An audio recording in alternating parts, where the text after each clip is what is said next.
Hello everyone. I'm going off to sleep in a while, but I just wanted to make a very quick video. I've been actually, yeah, I recovered from my illness, as you know. So it was like, yeah, I was like sick from the 9th or sometime around the 8th of January until 19th or 18th of January. Yeah, so that's like almost like 1 week already, and I'm like just getting back to being active, exercising, working, things like that. And I just want to actually make this video about this thing about our plans that when we actually moving on to a new phase of our life. Okay, for those of us who have been in abusive situations and relationships, and even just toxic or if not abusive situations. Okay, the best thing I think that we should do, other than focusing on what is important, okay, the next best thing that we should be doing, okay, I'll repeat that, is to refrain from letting anyone know about our plans. Okay, why do I say this? Because I've come across this a lot of times in different forums. Normally, I mean, this forum sometimes, in this, the participants place themselves as, anonymous participants, and then they post something about their situation which without naming themselves. I don't get it, but I guess it's also partially because they are scared that they are maybe their other half or their other, whoever, the other person in your life who's the narcissist might just end up going online and then join a group and then just snoop in to find out whether they're posting anything for help. So yeah, this is a very common thing. And one of the few things was like, oh, should I tell him or her that I'm leaving this marriage, this relationship, or that I'm doing this thing? So I was like, what? The person who is the narcissist doesn't care for your success. They want to sabotage it. They will sabotage it. So why do you want to give them that kind of like, the fodder or the ammunition, the ammo to attack you, to sabotage you? It doesn't make sense. Okay. And okay, in the case of narcissists, obviously they will do that. But even if the person is not a narcissist, I mean, if the person is potentially toxic or has some ulterior motives, or maybe just the person wants to gossip, whatever, telling them about your plans is not actually going to like help you to get to where you are going to be. Okay, I'll be honest. So to really be moving on to the phase of the life that you want to live, you have to actually just refrain from being so open about everything. Okay, just don't tell everyone everything, because this doesn't work. Okay, I'll really say that. And I can't get it. I can't really get it. The person every time, when I was like, I just got out of that abusive narcissistic situationship or relationship. That was like how many years ago? Like many years ago, like 2016. And then I had one particular friend or acquaintance asking me, "Oh, what are your plans?" So like, blah, blah, blah. That was just like 1 or 2 years after the thing, and then I was like, "Huh? I'm not very close to you. You're just an acquaintance. I mean, maybe you knew about the situation, and you were being encouraging, but why should I tell the person the thing?" That was the one thing I realized. And let's say I have plans to go somewhere. He asked me, "Where?" You see, when you use vague reply, those people who just want to gossip, who needs that kind of ammo, will still keep on asking. I just said somewhere. Yeah, I was using Grey Rock. So, and he asked me, but surely you should have somewhere that you want to go to.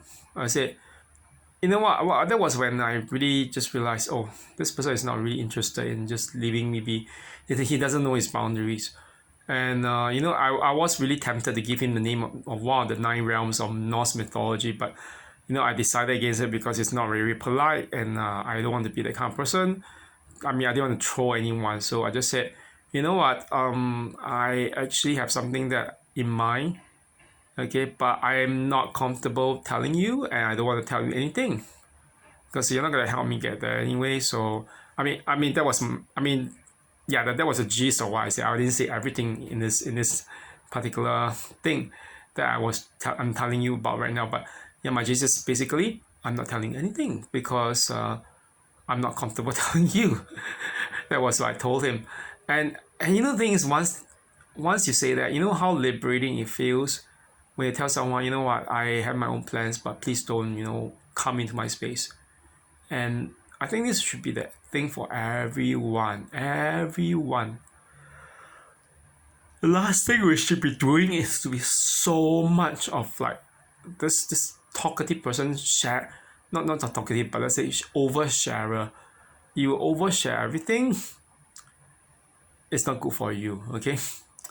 Doesn't matter whether the person is a narcissist or not, but it's like, no, why do we do that all the time? I guess that a lot of us end up doing that because we think that we owe it to be nice to other people, to be nice to them, to let them know what we are doing. But we don't realize that sometimes these kind of things can be used against us. And even if it's not used against us, it's never a good thing to let people just gossip just like that. And it's like it's not living your quiet life or good life or whatever it is, or living your own life. And when I realized that, it's really, really liberating. I didn't feel that there's a need to tell everyone everything.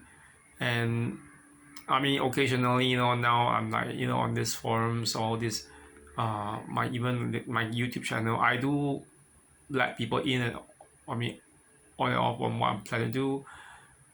But it's not very detailed, and I don't believe in such a thing like being so detailed everything, because you don't. I mean, to be honest, you don't really know who's on your side. Okay, I mean, maybe with the exception of a very, very few or very small circle of people. Okay, and the thing is this. This is the truth. Not everyone is on your side. Not even among your friends, the so-called friends or acquaintances, or even family. So it really doesn't help to be so open about everything. Okay. Um, yeah, I mean, it's not even just a case of like, criticism will make me give up my hopes, my plans, or my dreams. But in some cases, it's not so much criticism. It's more like the idea, the realization that we need to safeguard. We need to safeguard ourselves. If you become oversharers, it's a little bit like this thing. The saying that loose lips sink ships. Okay, I know this is a very, very fast stretch as a saying, but it makes some sense because you think about it. A ship doesn't sink unless there's way too much water. Okay, and figuratively speaking, the loose lips, meaning the oversharing, the gossip, talking too much, everything about whatever you're doing. This will ultimately bring the so-called water with open and close with commas. Okay, by water I mean it's not a literal water of the sea, but it's the wagging tongues. These wagging tongues actually are they really, really sink your ship, being the plans and goals and dreams you have cherished. Okay, I don't recommend doing that.